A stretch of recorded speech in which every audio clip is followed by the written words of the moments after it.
America की एक बहुत मशहूर यूनिवर्सिटी है हार्वर्ड बिजनेस स्कूल, और उनकी टैगलाइन है कि we provide leadership for America. कुछ सालों पहले वहां एक रिसर्च हुई और उसकी जो फाइंडिंग्स थी वो बहुत आई ओपनिंग थी। हार्वर्ड यूनिवर्सिटी ने 100 ऐसे स्टूडेंट्स को चुना जो जब यूनिवर्सिटी में थे तो बहुत प्रॉमिसिंग थे, और क्या प्रॉमिस था उनका कि ये सब के सब जिंदगी में बहुत सफल होंगे और टॉप पर पहुंचेंगे। 10 साल तक उन 100 स्टूडेंट्स की लाइफ को ट्रैक किया गया और क्या पाया कि उन 100 में से 80 जो थे वो अपना प्रॉमिस जो है, अपना पोटेंशियल पूरा नहीं कर पाए। किसी तरह से उनका गुजारा चल रहा था, लेकिन कुल मिला के लाइफ में स्ट्रगल कर रहे थे। और जो बाकी बचे 20 थे उसमें से 15 काफी अच्छा काम कर रहे थे, अच्छी पोजीशन पर पहुंच चुके थे। लेकिन जो बाकी 5 बचे वो एक्चुअली अपना पोटेंशियल पूरा किया उन्होंने और टॉप पर थे। यानी जो उनका पोटेंशियल था उस हिसाब से उन्होंने ऊंचाइयां छू ली थी। और पता उसका कारण क्या निकला? 80 लोग जो कुछ नहीं कर पाए, उनका लाइफ में कोई गोल नहीं था, डायरेक्शनलेस थे। और जो अगले 15 थे उनके पास कोई गोल था, यानी डायरेक्शन थी।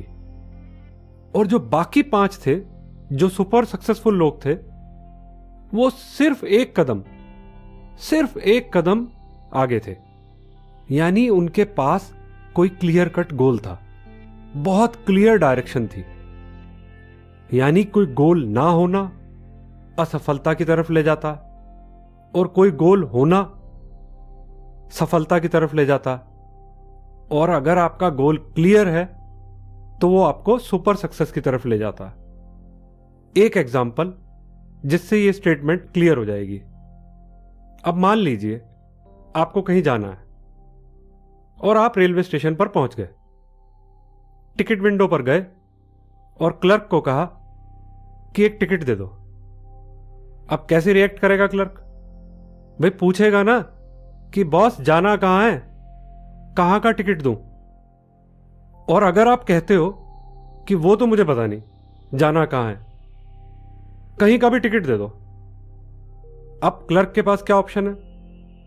या तो वो आपको पागल समझकर भगा दे, या ठीक है उसे क्या लेना देना, जो ट्रेन जा रही है उसका टिकट पकड़ा दे। अब क्योंकि आपका कोई गोल तो है नहीं, तो ना जाने आप कहां पहुंच जाओगे।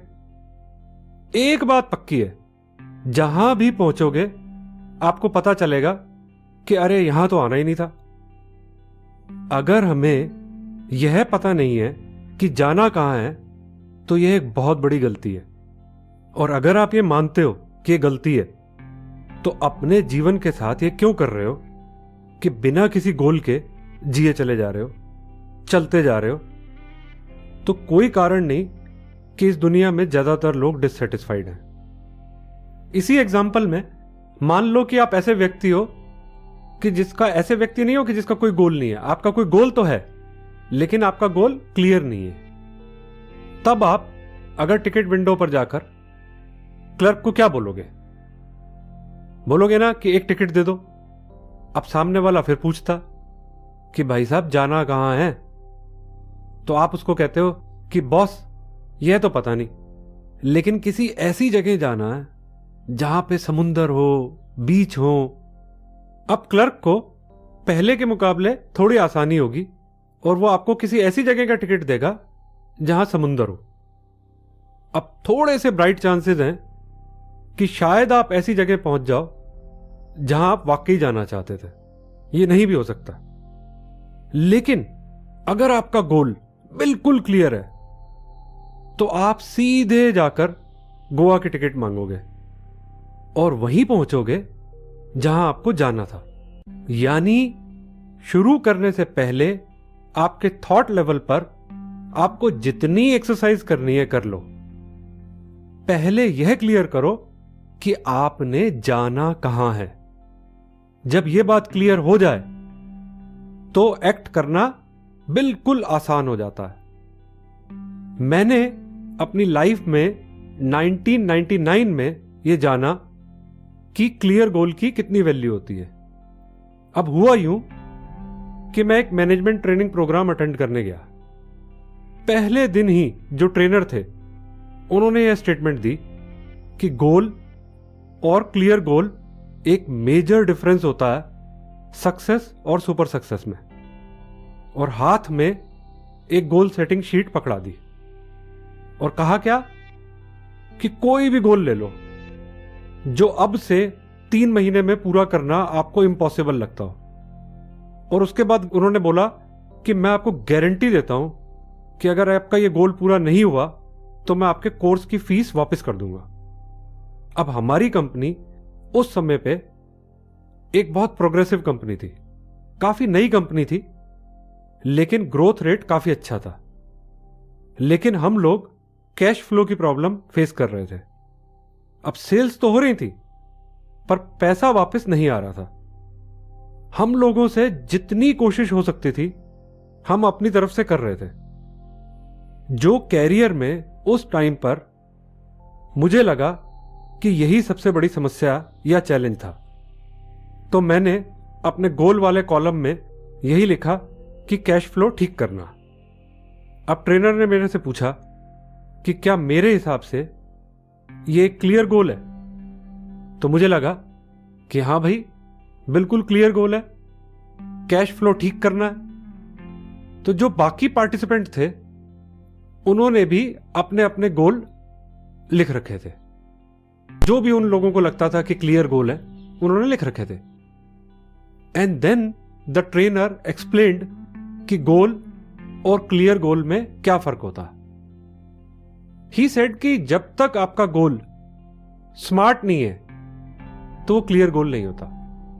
स्मार्ट यानी SMART,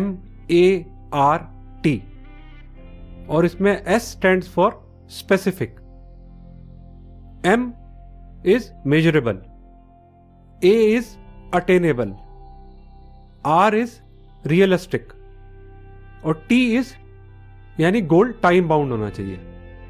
उसके बाद उन्होंने ट्रेन टिकट के एग्जाम्पल से ही एक्सप्लेन किया कि स्मार्ट गोल क्या होता।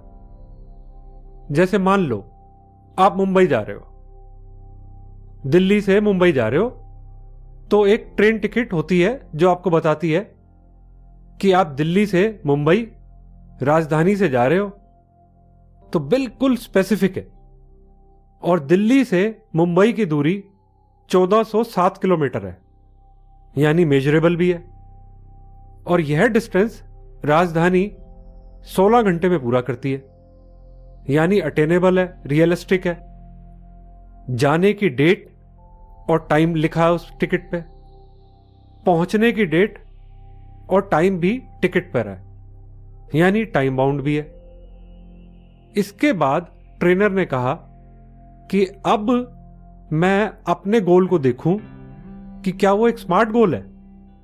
अब मेरा गोल क्या था? मैंने शीट पे लिखा हुआ था कि कैश फ्लो को ठीक करना है। स्पेसिफिक है लेकिन मेजरेबल नहीं है। ही आस्क्ड मी, अच्छा अभी तुम्हारी जो कलेक्शन पीरियड है वो कितने दिन है, कितने दिन में पैसा लौट के आ जाता है? तो मैंने उसको बताया कि लगभग 5 महीने।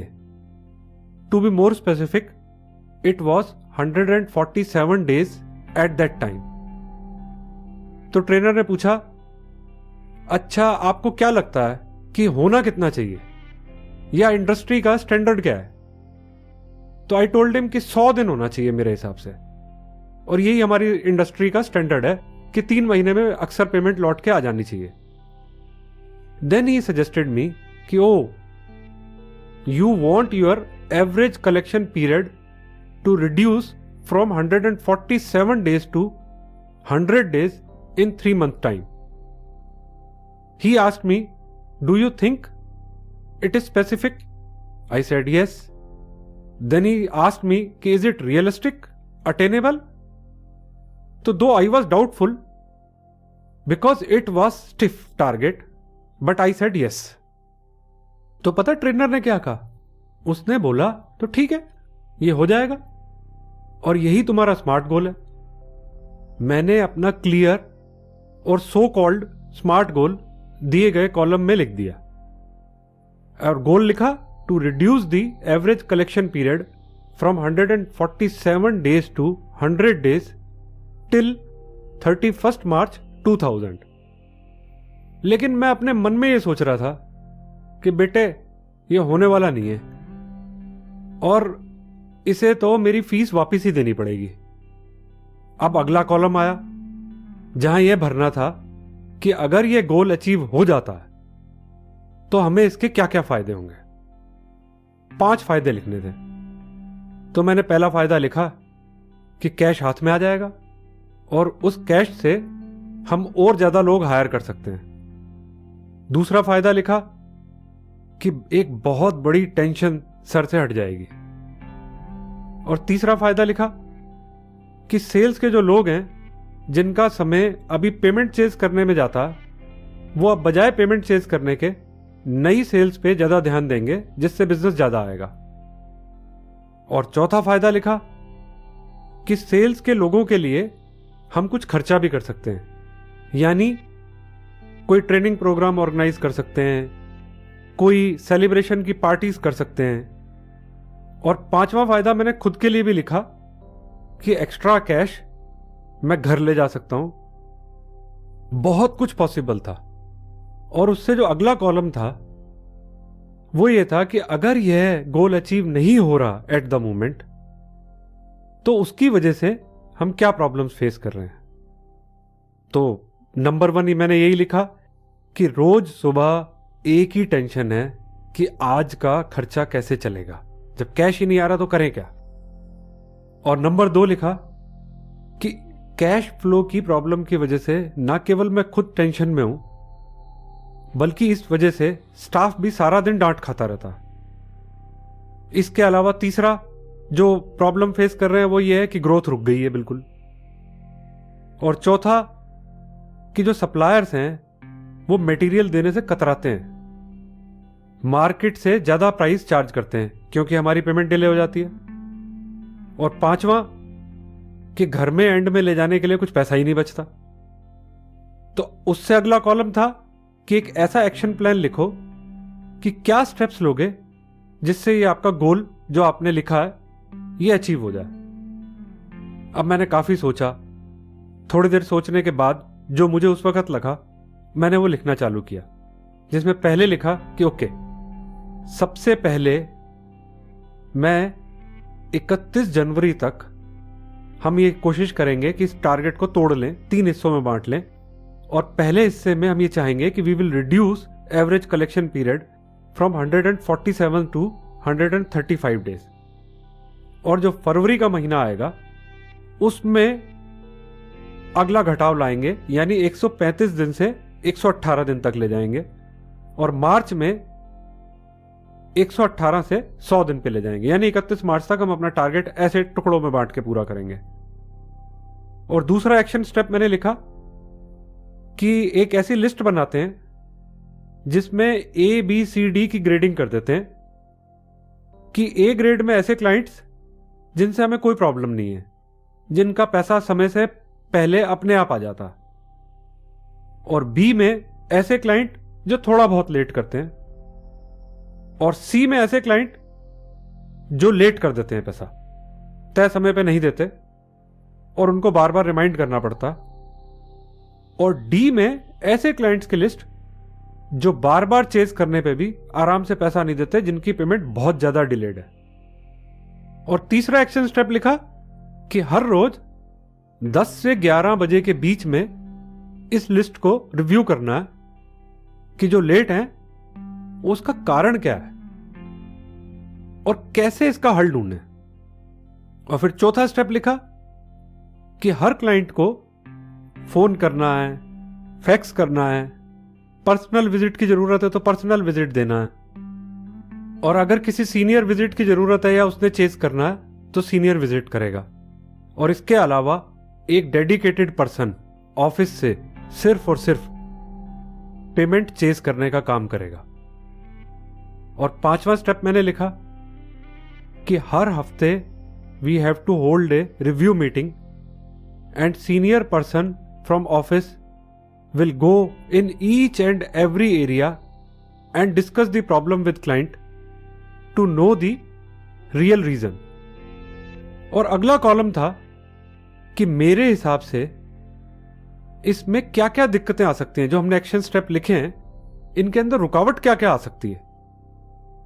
तो अब रुकावट ही रुकावट थी, तो मैंने पहला कारण लिखा कि जो मार्केट कंडीशंस हैं वो बहुत पुअर हैं और मंदी का दौर चल रहा है। और दूसरा कारण लिखा कि दरअसल हम एक छोटी कंपनी है और मार्केट में कमांडिंग पोजीशन में नहीं है कि हम अपनी पेमेंट टर्म्स को डिक्टेट कर सकें। और तीसरा कारण लिखा क्योंकि हमारी सेल्स ग्रोथ बहुत तेज है तो उस वजह से कलेक्शन में टाइम देना बहुत मुश्किल हो जाता है। और चौथा कारण लिखा अब क्योंकि मार्केट में कंपटीशन बहुत है तो जो क्लाइंट हैं वो काफी डिमांडिंग है। और ये सारे वो रीजंस थे जो हमारे सेल्स के लोग हमें देते थे और बताते थे कि इस वजह से हमारा कलेक्शन पीरियड पुअर चल रहा है। और जो अगला कॉलम था कि जो दिक्कतें हमें आ रही हैं मेरे हिसाब से उसका हल क्या है, तो मैंने फिर हल भरना चालू किया कि आइडियली मैं देखूं तो हल क्या होना चाहिए। तो अगर हम ये कहते हैं कि मार्केट कंडीशंस पुअर हैं तो मैंने उसका हल ये लिखा कि मार्केट कंडीशंस कैसी भी हों, हर मार्केट में हर समय अच्छे क्लाइंट होते हैं, अच्छा पेमेंट मास्टर होता है, हमेशा होता है, और उसी तरह से बुरे पे मास्टर या बुरे क्लाइंट भी होते हैं। अब क्योंकि हमारी ग्रोथ अच्छी है तो इसी मार्केट में जो डी ग्रेड के क्लाइंट हैं यानी जिनकी पेमेंट बहुत ज्यादा डिलेड आती है, या तो वो अब हमारी टर्म्स पे काम करेंगे, अदरवाइज हम उन्हें छोड़ देंगे।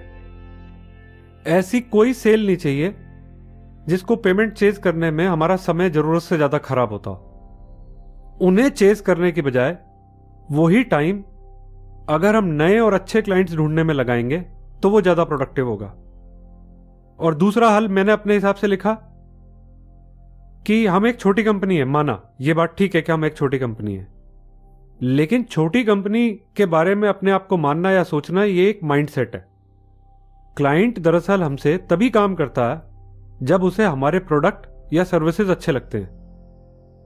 तो कोई कारण नहीं कि हम उससे बिना बात पे डरें या दबें।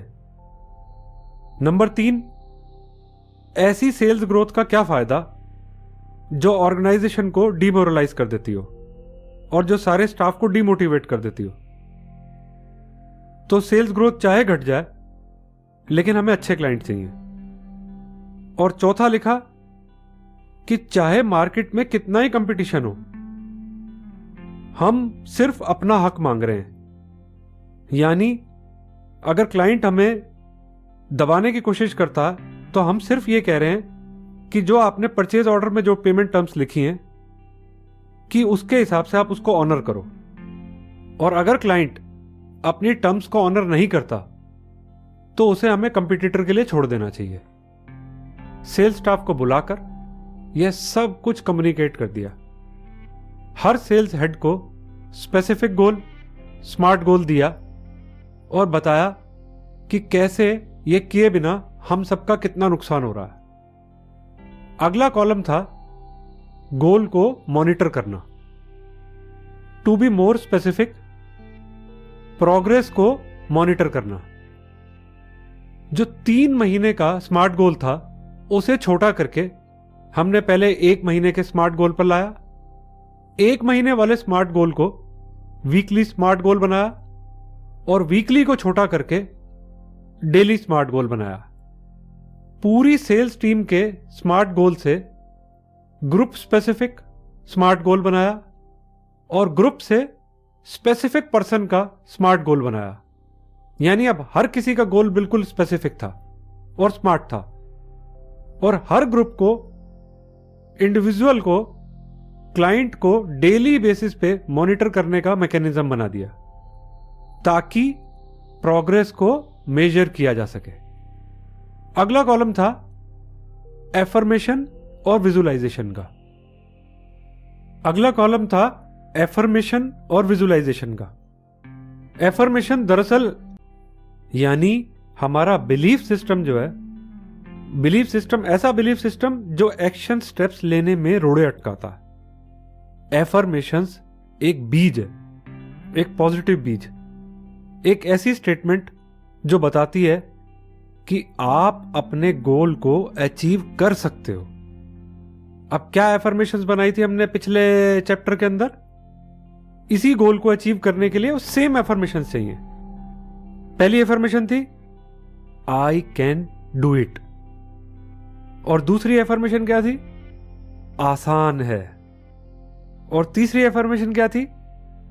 कि I am a responsible person, जो मैं अपने हिस्से की कमिटमेंट कर रहा हूं मैं इसे पूरा करूंगा। हर पर्सन कंसर्न को इन एफर्मेशंस को दिन में 10-10 बार दोहराना था। और विजुअलाइजेशन क्या होता? विजुअलाइजेशन होता है कि आपका तय किया हुआ क्लियर और स्मार्ट गोल रोज आपकी नजरों के सामने होना चाहिए। बॉस, रिटर्न गोल में बहुत दम होता है। अगर इसका उदाहरण देखना हो तो एक शादी के कार्ड को देखो। एक डेट तय हो गई कि इस दिन शादी है, इतने बजे है, और एक वेन्यू तय हो गया कि इस जगह पे होनी है। फिर सारी की सारी जो एक्टिविटीज हैं उस कार्ड के साथ चलती हैं। दुनिया भर के काम होते हैं एक शादी के अंदर। अगर देखो तो कितने सारे लोग इन्वॉल्व होते हैं और अंत में सब काम हो जाते हैं, सारे के सारे गेस्ट आ जाते हैं। मैंने आज तक एक भी शादी को इसलिए कैंसिल होते नहीं देखा कि अरे क्या करें, काम ही खत्म नहीं हुआ।